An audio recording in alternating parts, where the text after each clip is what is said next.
Hey there guys, welcome back to BackPocketGameReviews, still on his lunch break, and still recording videos for you, because that's what I do. I love you. So Bill Cosby was sentenced to 3 to 10 years in prison. Why did I want to bring this up? Because there's a couple reasons. First off, a dude who is being accused by 60 different women of rape, especially by means of drugging them, which I can understand.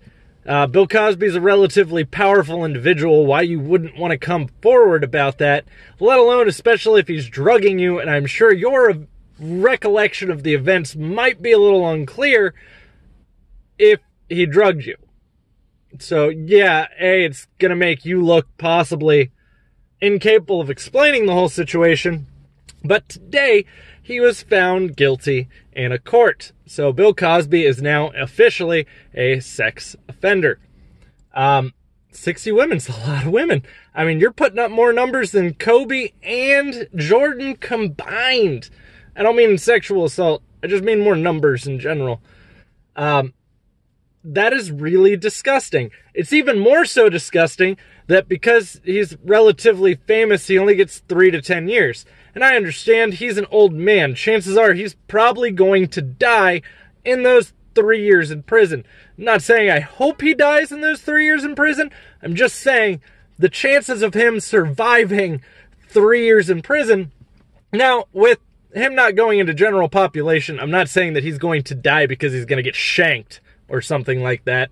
Especially since he didn't sexually assault a child, a minor.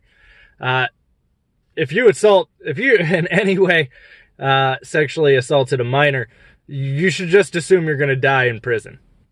Because they're probably going to try to kill you. In this instance, that probably won't happen, but he's also probably not going to be in general population. The issue with him dying in prison is he has a lot of health concerns, and, well, prisons don't typically have the best medicine staff on team. So the amount of medical attention he gets is probably going to be pretty small. But I do find it a little troublesome that all he got was 3 to 10 years. It should have been life in prison for him. And I get it. A lot of you are like, oh, well, you know, it's Bill Cosby and he doesn't have that much time left to live. My issue stays with if you are truly sexually assaulted, actually sexually assaulted, that is probably the worst crime that can happen to you. That is the worst thing that could possibly ever be committed to you. And keep in mind, the one that he's currently being sentenced for happened in 2004. So we are talking about 14 years ago. Well, I mean, the case was filed before that, so it wasn't really 14 years since then.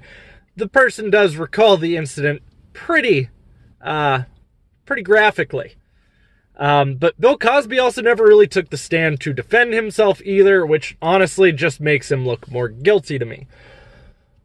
So yes, I fully believe, yeah, he deserves at least 10 years. Not that I think he's going to survive 10 years in prison, but when you say 3 to 10 years, it most likely means he's out in 3. They really were trying to push to get him to be able to just serve at his house arrest, essentially. Solitary confinement at home. Because that really makes up for what the hell you did.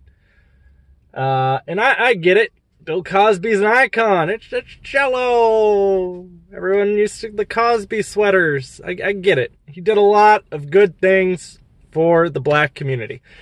But your other issue is now this. His publicist decided to pretty much compare him getting sentenced to the persecution of Jesus. He says they also persecuted Jesus. And you see how that turned out. They've been trying to sentence the black man for years. Your comparison there is very odd to me. So whether you believe Jesus existed or not, or even if you believe that that is a fictional story, Jesus was prosecuted for some stuff he didn't actually do, whereas 60 accusers is an insane amount of people. Like, that's one or two, I might have been on Bill Cosby's side. I might have been like, all right, maybe it didn't happen. 60 makes it almost impossible to say it didn't happen. It's like trying to say Bill Clinton didn't have sexual relations in the Oval Office. He eventually admitted to that. For those of you who weren't alive at that time. But my other issue comes to this. I decided to watch CNN's coverage of it because I couldn't watch it earlier today, so I was watching CNN talk about it.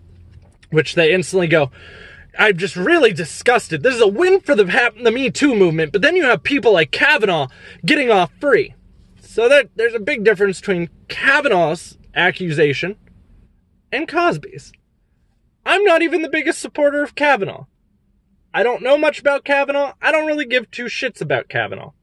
I do know that Kavanaugh was accused by one person that an incident happened back in the 80s at a party where they were all drinking underage, and the lady doesn't know how she got there.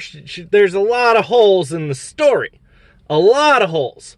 There's one incident from the 80s. Cosby was accused by 60 women. 60! The only person you could compare this to is Weinstein. That is the only other one. And Weinstein's, he's definitely guilty, but even he takes it to like that creepy, pervy level where it's like, you have a problem. Cosby's like, oh no, I took it even further. I drugged him. That way no one would believe their story. Hey, well, don't guess what's in my jello. Holy shit, CNN. Holy shit. There's also a part of the reason why I don't watch CNN. Other than the fact that they sometimes fake news articles. Like, there was this one video, you can find it pretty easily. It was during the flooding in Texas where a guy was about to drive his truck into a giant thing of water. And the CNN reporter's covering this live, and he goes, oh my God, is that truck about to drive into the water? The camera cuts real quick, like a jump cut. And next thing you know, he's all of a sudden wearing completely different clothes trying to save the guy as he drives in. Completely different clothes. Very obviously faked. Let alone, there's no way this dude looked at that water and was like, yeah, it's alright to drive in. There's no water forcing the truck in. He literally goes from a road with no water into water. Just saying. I don't really like outrage culture when we try to compare oranges to broccoli. Apples to oranges is still comparable because they're both fucking fruits. Oranges to broccoli. Completely different thing. So, all I'm getting at here is Bill Cosby deserves to go to jail. Comparing this to almost any other situation is impossible. Because it's 60 women! Oh my God. Like, how do you even have the time to rape 60 women? If you were that busy with the Cosby Show, your Jello promotions, your stand-up comedy, I really wish Eddie Murphy would have came back to rip you one, because he used to make fun of Eddie Murphy. He used to tell Eddie Murphy, oh, you shouldn't cuss so much, you shouldn't be vulgar. Eddie Murphy might be vulgar, and he might actually say things, but I would rather him be vulgar and inappropriate, which is part of what makes Eddie Murphy one of the greatest comedians ever, than him to be secretly drugging and raping women. Just personal opinion, at least. I really like Eddie Murphy, though, so I might be biased on that. Guys, I would love to hear your feedback in the comments down below. Please be respectful of others and their opinions in this particular situation. Outside of that, I wish you all a beautiful evening. I hope you all have a great day. I'm gonna go back to work now. And if you liked the video, don't forget to drop a thumbs up. Those thumbs up help my content get seen by other people and help us grow the community that we have here. You want that, don't you? You want to make new friends. So, guys, I'll have plenty more content coming for you, and stick around.